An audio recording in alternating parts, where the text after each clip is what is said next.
So what defines the undefined? 1 times 1 is amazing. But within 1, you have infinite watts potentiality.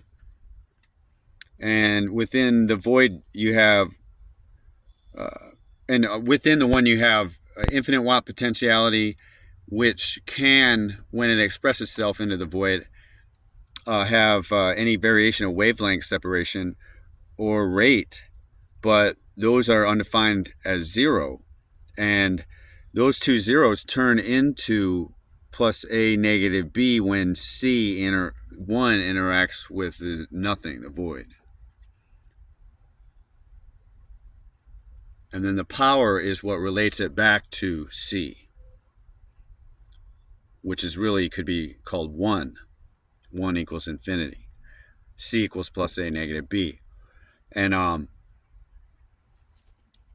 so how the undefined becomes defined in a way that you could abstract it into a value or just look at it for what it is actually a versus. I don't really like to say universe, because if there's multiple universes, really that multiverse is the one or the unity. But how the undefined, the 0 and the infinite become defined is a versus relationship to another versus phasing into variation.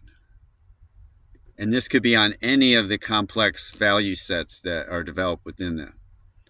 But they all have symmetrical dimensionality, which within it has the potentiality for asymmetry in the localized energy and information. But that symmetry of the dimensionality compresses potentiality infinitely into 1, whether it's expanding into complexity or compressing into simplicity. Along the z-flow at any relative hyperdimensional energetic now, or the entire expression as well, and between the expressions of verses in their entirety as well. So each of these phasing into variation expressions, no matter how minute or contextual of a particular verse, are inversions of phasing of another verse, whether they're along the whole z-flow, macro context, or very temporal and even minute, infinitesimal, right? There are phasing inversions with other verses, which obviously, if you even just in a, say, space-time axis and did not include the mid or upper axis in this context, with other verses on their sequencing or z-flow, or what we call time, which is space moving and energy within it as information moving. If you connect all those in phasing inversions, obviously, and both the macro contextual and the down to the infinitesimal even, this becomes extremely complex very fast, right? But what it shows is that the verses are not, it's not just connected to, say, like a color wheel, an inversion on another verse, and so they just maintain their inversions. No, each variation is inverted by other verses in potentially all throughout its expression. And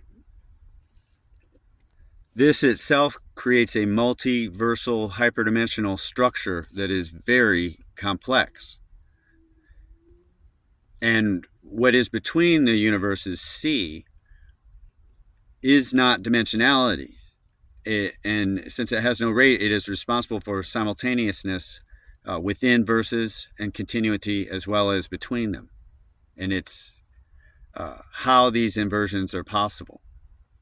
And it is not through black holes that this occurs. I consider black holes more resultant rather than causal, such as stars. I think black holes likely, they're very space-time oriented. But I think that because of the amount of